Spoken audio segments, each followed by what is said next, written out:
کتنے لوگ ہوتے ہیں جو موت کے وقت کلمہ پڑھنا چاہتے ہیں پڑھ نہیں پاتے. چنانچہ ایک ڈاکٹر ہیں، ڈاکٹر نور محمد صاحب، ملتان کے ہیں. انہوں نے زندگی کے 35 سال ایمرجنسی وارڈ کے اندر ڈیوٹی کی. انہوں نے موت کے اوپر ایک کتاب لکھی ہے. اس میں وہ لکھتے ہیں کہ ایمرجنسی وارڈ میں تو لوگ آتے ہیں جو آخری لمحوں پر ہوتے ہیں اور بہت سارے فوت بھی ہو جاتے ہیں. تو جب بھی کوئی ایسا بندہ میرے سامنے آتا میں اسے کلمہ پڑھنے کی تلقین کرتا. وہ کہتے ہیں کہ میرا تجربہ یہ ہے کہ 100 میں سے 95 بندوں کو کلمہ پڑھنا نصیب نہیں ہوتا. تو ان سے پوچھا گیا کہ کیسے؟ وہ کہنے لگے کہ پہلے تو مجھے سمجھ نہیں لگتی تھی کہ یہ کیوں نہیں اونچا کلمہ پڑھتے جبکہ میں ان کو پڑھا بھی رہا ہوں. پھر ایک بندے کو میں نے کہا کہ تمہیں ہارٹ پرابلم ہے، ہارٹ اٹیک ہے، تو میں تم سے پوچھوں گا کہ تم کلمہ پڑھو، اور اگر تم نہ پڑھ سکو گے تو میں پوچھوں گا کہ تم پڑھنا چاہتے ہو، پڑھ نہیں پا رہے؟ اس نے کہا بہت اچھا، میں جواب دوں گا. جب اس کی آخری کیفیت آئی تو میں نے اس سے پوچھا تو اس نے اشارے سے بتایا کہ میری زبان پہ فالج پڑ گیا ہے، اب میں بولنا بھی چاہتا ہوں، میری زبان بولتی نہیں. آج اللہ نے زبان کا کنٹرول ہمیں دیا. ہم چاہیں تو ایک دن میں ہزاروں دفعہ کلمہ پڑھ سکتے ہیں، لیکن جس عورت نے جیتے جاگتے کلمہ پڑھائے ہی نہ، دن گزر گئے، ہفتے گزر گئے، مہینے گزر گئے، زبان پہ کلمے کا ورد جاری ہی نہیں ہوتا، دنیا کی باتیں، دنیا کے فیشن، تو موت کے وقت اچانک کلمہ کیسے جاری ہو جائے گا؟ اس لیے اس سے پہلے کہ لوگ ہمیں کلمہ پڑھائیں، ہم اپنے اختیار سے کلمہ پڑھنے کی مشق کر لیں. تو دنیا کی زندگی میں ہم آئے ہیں آخرت کی تیاری کرنے کے لیے. اللہ رب العزت چاہتے ہیں تو بندے کو ڈاکٹر کے قدموں میں موت دے دیتے ہیں، اور اگر چاہتے ہیں تو بندے کے نام مردوں کی فہرست سے نکلوا دیتے ہیں. ہمارے ایک ڈاکٹر صاحب دوست تھے، وہ ایک ہاسپٹل کے ڈائریکٹر تھے، بڑے تھے، 300 بیڈ کا ہاسپٹل تھا. تو کہنے لگے کہ ایک مرتبہ میرے پاس لسٹ آئی ان مریضوں کی جو فوت ہو گئے، تو روزانہ میں سائن کرتا تھا تو وہ ڈیڈ باڈیز وارثوں کے حوالے کر دی جاتی تھی. تو میں سائن کرنے لگا تو میرے ذہن میں خیال آیا کہ میں ذرا ان کے چہرے تو دیکھ لوں. کہنے لگا میں نے چہرے جو دیکھے تو ایک بوڑھا آدمی تھا. ایسی میرے ذہن میں گیا کہ کہیں اس کو فٹ کا دورہ تو نہیں پڑا. تو میں نے ٹیکا منگوایا اور انجیکشن اس کو لگا دیا. اللہ کی شان، وہ اٹھ کے بیٹھ گیا. مردوں کی فہرست میں اس کا نام لکھا جا چکا ہے. اللہ تعالیٰ چاہتے ہیں تو فہرست سے نام نکلوا دیتے ہیں. اور ایک اور ڈاکٹر صاحب کے بارے میں ہم جانتے ہیں کہ وہ اتنے ہارٹ اسپیشلسٹ ہیں کہ ملک کے صدر وزیر اعظم کے وہ ہارٹ اسپیشلسٹ ہوتے ہیں، VVIPs کے ہارٹ اسپیشلسٹ. ایک نوجوان آیا اور آ کے اس نے ان سے چیک اپ کروایا. تو ڈاکٹر صاحب نے پورا چیک اپ کرنے کے بعد ان کو کہا کہ your heart is functioning as good as that of a young man، کہ تمہارا دل تو ایک نوجوان بندے کے دل کی طرح ٹھیک کام کر رہا ہے. اس نوجوان نے ان سے اپنی فائل پکڑی اور پیچھے مڑ کر جو قدم اٹھایا وہیں اس کو ہارٹ اٹیک ہوا اور ڈاکٹر کی آنکھوں کے سامنے اس کی جان نکل گئی. تو اللہ تعالیٰ چاہتا ہے تو ڈاکٹر کے قدموں میں جان دے دیتا، موت دے دیتا ہے، اور اللہ تعالیٰ چاہتا ہے تو مردوں کی فہرست سے بندے کا نام نکلوا دیتا ہے. اور کئی مرتبہ انسان موت سے بھاگ کے جا رہا ہوتا ہے اور حقیقت میں موت کے قریب ہو رہا ہوتا ہے.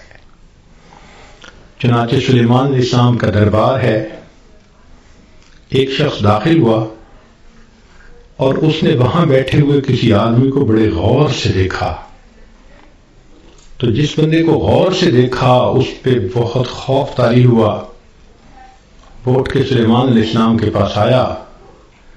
حضرت مجھ پہ بہت خوف ہے اس شخص کا جس نے مجھے غور سے دیکھا. آپ پلیز ہوا کو حکم دیں مجھے دور فلاں جزیرے کے اندر پہنچا دے. تو سلیمان علیہ السلام نے ہوا کو حکم دیا. اتنے میں آپ نے اس بندے کو بلایا جس نے گھور کے دیکھا تھا. پوچھا کبھی کون ہو؟ اس نے جواب دیا جی ملک الموت. تم اسے گھور کے کیوں دیکھ رہے تھے؟ تو کہنے لگے کہ میں اس لیے اس کو غور سے دیکھ رہا تھا کہ اس کی روح تو میں نے فلاں جزیرے کے اندر نکالنی ہے اور یہ آپ کے دربار میں یہاں بیٹھا ہوا ہے.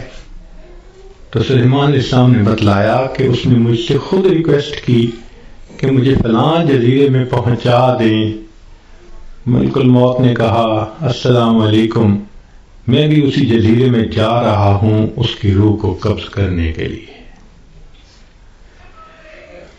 بنی اسرائیل کے 5-6 آدمی سفر پہ 7 آدمی سفر پہ جا رہے تھے. اچانک بارش شروع ہو گئی، بجلی چمکنے لگ گئی. اتنی خوفناک بجلی چمک رہی تھی کہ ان کو یہ خیال ہوا کہ آج یہ ہم میں سے کسی نہ کسی کو لے کے جائے گی. وہ ایک غار کے اندر چھپ گئے، مگر بارش بھی نہ تھمتی تھی اور بجلی چمکنا بھی نہ رکتی تھی. تو انہوں نے فیصلہ کیا کہ بھئی ایسے کرو، ایک ایک کر کے باہر نکلو، جس کو بجلی نے جلانا ہوگا وہ جلا دے گی تو باقی تو سکون کا سفر کر سکیں گے. چنانچہ ایک نکلا، بجلی چمکی مگر اس کو جلایا نہیں، وہ واپس آ گیا. پھر دوسرا نکلا، خیریت سے واپس آ گیا. تیسرا نکلا، چوتھا نکلا، 6 نکلے اور 6 کے 6 کو بجلی نے نہیں جلایا. ایک باقی رہ گیا. سب کہنے لگے کہ تو منحوس ہے، بدبخت ہے، تیری وجہ سے یہ ساری مصیبت آئی ہوئی ہے، نکل باہر. اس نے کہا میں نہیں نکلتا. سب زور لگا رہے ہیں، کہہ رہے ہیں، لڑ رہے ہیں کہ نکل باہر. وہ کہتے نہیں نکلتا. وہ ایسا وہاں پر جمع کہ اس نے کہا جو مرضی کر لو، میں غار سے باہر نہیں نکلوں گا. تو کچھ دیر کے بعد ان کے ذہن میں خیال آیا کہ اگر یہ باہر نہیں نکلتا تو ہم تو سب ایک ایک کر کے نکل چکے، چلو ہم نکلتے ہیں اور ہم سفر پہ چلتے ہیں، یہ اندر ہی رہے. جیسے ہی وہ 6 کے 6 باہر نکلے، بجلی چمکی اور 6 کے 6 کو موت آ گئی. اب یہ سب دھکیل رہے تھے 7ویں کو، اور ان کو یہ نہیں پتا تھا کہ موت کا وقت تو ہمارا قریب آ چکا. کہتے ہیں کہ 2 چور کسی گھر میں آئے چوری کرنے کی نیت سے.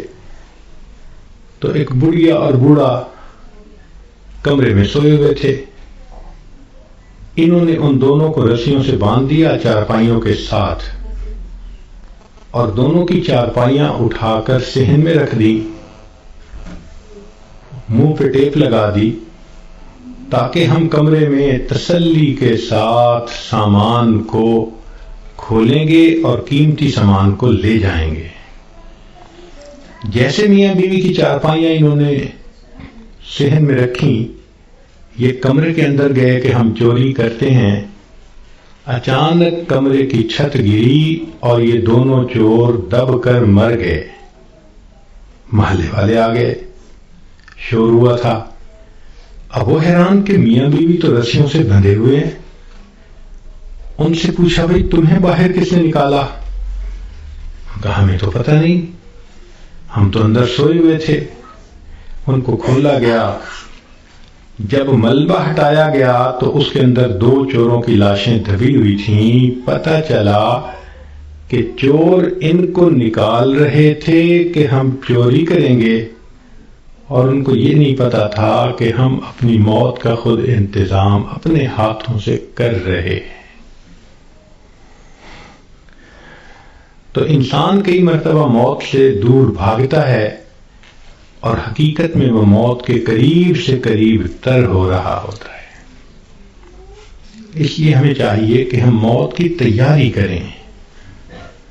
مہلت ہر ایک کو ملی ہے، کسی کو کم کسی کو زیادہ۔ اس مہلت سے جو فائدہ اٹھائیں وہ خوش نصیب انسان ہے۔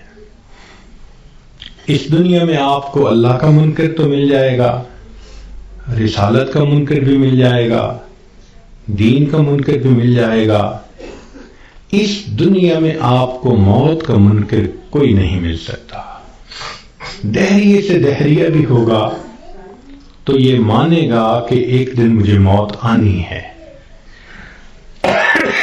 جب موت آنی ہی ہے تو کیوں نہ انسان اس کے لیے تیاری کر لے۔ اور موت کی تیاری یہ نہیں کہ انسان جاگنگ کرے اور ویٹ لفٹنگ کرے اور ایکسرسائز کرے، نہیں۔ موت کی تیاری یہ ہے کہ انسان اپنے پچھلے گناہوں سے توبہ کر لے، آئندہ نیکوکاری کی زندگی گزارنے کا ارادہ کر لے، اور جو لوگوں کے حقوق اس پر ہیں ان سے معافی مانگ لے۔ چنانچہ ایک مرتبہ میں اپنا واقعہ آپ کو سناتا ہوں۔ ایک صاحب تھے جو سیکٹری لیول کے تھے، بہت لکھے پڑھے اور بڑی ان کی تنخواہ اور گاڑیاں اور ٹیلنٹڈ انسان۔ ان کی ریٹائرمنٹ ہوئی تو وہ بیمار ہوئے تو ہاسپٹل میں تھے۔ گھر آئے تو ہم ان کی تباہ پرسی کے لیے حاضر ہوئے۔ تو جب اس کے بڑے بیٹے نے مجھے دیکھا تو کہنے لگا حضرت صاحب میرے ابو کے لیے دعا کر دیں، ڈاکٹر نے تو ہمیں جواب دے دیا ہے اور کہا ہے کہ بس ہفتے 10 دن کی بات ہے، ان کے اندر کینسر پھیل چکا۔ لیکن ہم نے ابو کو نہیں بتایا، آپ بھی پلیز ابو کو نہ بتانا۔ میں خاموش رہا۔ خیر اندر گئے، ملاقات ہوئی۔ تھوڑی دیر کے بعد میں نے کہا جی کہ مجھے آپ سے کوئی بات کرنی ہے۔ تو انہوں نے سب کو جانے کا حکم دے دیا کہ بھی کمرے سے جاؤ، میں حضرت جی سے کوئی بات کرنا چاہتا ہوں۔ جب وہ اکیلے ہو گئے تو میں نے ان سے بات کی کہ دیکھیں زندگی کا کوئی بھروسہ نہیں، کوئی نہیں جانتا کہ کب موت آئے گی۔ کیا پتا میری موت پہلے آئے، کیا پتا آپ کی موت پہلے آئے۔ ہم نے آنکھوں سے دیکھا ہے بوڑھا باپ جوان بیٹے کی لاش کو دفن کر رہا ہوتا ہے، اور کئی مرتبہ جوان باپ اپنے نوزائیدہ بچے کی لاش کو دفن کر رہا ہوتا ہے۔ تو یہاں کیا بھروسہ زندگی کا؟ کہنے لگے بالکل صحیح بات ہے۔ میں نے کہا کہ بات یہ ہے کہ آپ کی جو رپورٹیں ہیں ان سے پتہ چلتا ہے کہ آپ کے اندر کینسر بہت پھیل چکا، اور ڈاکٹروں نے ہفتہ 10 دن کا وقت دیا ہے، تو بہتر یہ ہے کہ آپ تیاری کر لیں۔ یہ بات سنتے ہی اس کی آنکھوں میں چمک آ گئی، اور وہ مجھے کہنے لگا کہ حضرت صاحب آپ نے سچ کہا، یہ سارے لوگ مجھے جھوٹی تسلیاں دے رہے تھے، مجھے کنفیوز کر رہے تھے۔ میرا دل کہتا تھا کہ میری بیماری خطرناک ہے، اور یہ اوپر والے کہتے تھے، رپورٹ بھی نہیں دکھاتے تھے، کہتے تھے بس ٹھیک ہو جائے گا، آپ فوراً ٹھیک ہو جائیں گے۔ تو اللہ آپ کا بھلا کرے، آپ نے مجھے بتا دیا۔ میں نے تو اب اپنے پوتے پوتیوں کو، نواسے نواسیوں کو دیکھ لیا۔ کتنا بندے نے رہنا ہوتا ہے، تو چلو مجھے اندازہ تو ہو گیا. اب یہ کہہ کر انہوں نے دروازہ کھلوایا. جب بیٹا آیا اور اس کو پتہ چلا کہ حضرت صاحب نے تو بتا دیا میرے ابو کو، تو وہ میری طرف دیکھنے لگے. میں نے ان کو کہا کہ بچے غصہ نہ کرو، میں نے تمہارے ساتھ بھلا کیا ہے. اللہ کے اس بندے نے سارے گھر والوں کو بلایا اور ان کو کہا کہ دیکھو بھائی، میری بیماری کی یہ حالت ہے کہ میرے پاس صرف 6-7 دن ہیں. اب ایسے کرو کہ جو میری زمینیں تھیں، جائیدادیں تھیں، مکان تھے اور وہ میرے نام تھے، سارے نکالو. میں اپنی وراثت کو بچے اور بچیوں میں شریعت کے مطابق تقسیم کرتا ہوں تاکہ میرے بعد جھگڑے نہ ہوں. لو جی، 2 دن میں انہوں نے سب جائیدادوں کا بچوں کے نام انتقال کروا دیا تاکہ بچوں کے جھگڑے نہ ہوں آپس میں. پھر اس کے بعد انہوں نے کہا کہ میرا جی چاہتا ہے کہ میرے بچوں کے آپس میں رشتے ہوں. تو کچھ رشتے تھے جو انہوں نے پرپوز کیے اور ان کی وجہ سے انہوں نے آپس میں ہاں بھی کر لی. پھر تیسرا کام انہوں نے یہ کیا کہ کچھ رشتے داروں کی آپس میں ناراضگیاں تھیں. ان کو بلایا اور کہا کہ دیکھو بھائی، میں مہمان ہوں، میرے دل کی تمنا ہے کہ میں تمہیں آپس میں ایک دوسرے سے سلو کرتا ہوا دیکھوں.